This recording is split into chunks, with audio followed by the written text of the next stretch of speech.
Today I want to talk about this cool thing I saw in a Tyrone Woodley fight where he caught Daren tilling like this overhook two-arm control, which gave him absolute fits, and he got absolutely destroyed with ground and pound from that position. Then he eventually got finished in a darce.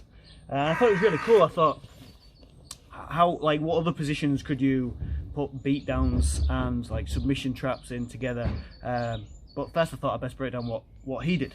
So he's in Daren Till's half guard. Okay, obviously knee shield can be a problem, so he takes this little 45-degree angle that you hear Neil Melanson talk a lot about. Okay, Daren starts pummeling in his underhook because he's clever. Okay, but what a lot of people do in this situation, they fixate on this underhook, and whilst that's it's a good thing to do, the problem often comes from the bottom arm because they post up. Okay, so the higher they post, if they come onto the hand, the underhook just gets more powerful and more powerful. If I keep the post down, okay, and I use like a C grip or something, if she tries to build her underhook now, it's almost impossible. Okay, because she needs a post to get the elevation to hit the underhook, right? So we see Khabib do this a lot. He does it. If you can just get up on your post, Emily. He'll reach around the back. He'll break this arm down and he'll do it from here. He'll trap the other arm behind his back and he'll land strikes. And this is good, but I thought it'd be pretty cool to have one on both sides. So down to your back.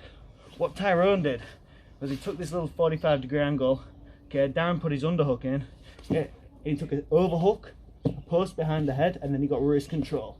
I think this post behind the head is optional. You can probably put it here, but the post behind the head's good because it stops your opponent extending the back out and ripping the underhook free, so they can start defending themselves from strikes.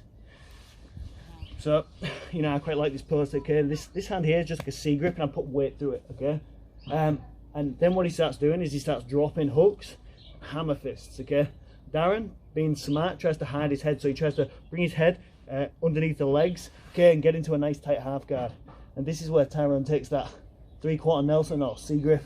Again, he shoots the darce arm deep, locks with a rear naked choke grip. Okay, and then starts to finish by just elevating, just lifting that choking arm elbow, a lot like a shrug of the scapula.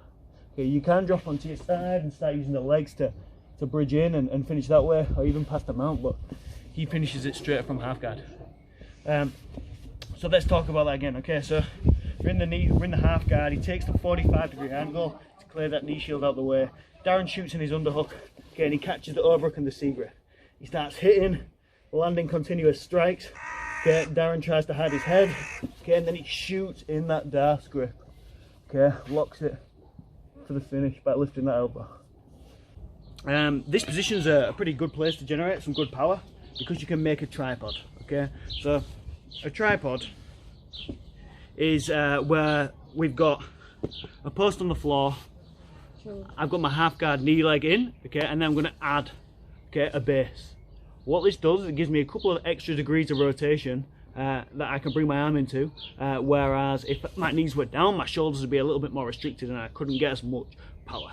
I can also drive through the leg into the strikes, and I can bring my body a little bit more up and down to transfer weight into the shot. This makes the position much more threatening because with a lot of ground and pound positions, you're hitting the guy with little chopping shots. You often see guys in the closed guard, body, head, but this gives it some real damage. Okay, but the problem is you start hitting someone like that, they're going to move away from the damage, and that's where these two moves where we hit this post behind the head, these two and this post of the leg, they really work together very nicely, because once you see your opponent starts bringing themselves away, you bring them back in with a post, and then you start hitting again. Okay, you bring them back in with a post, you start hammer fisting. If they move the head in, you shoot the darts. Okay, so that's just a little bit of tripoding to increase the striking power of this position. On your knees is good, but with a post up, another level.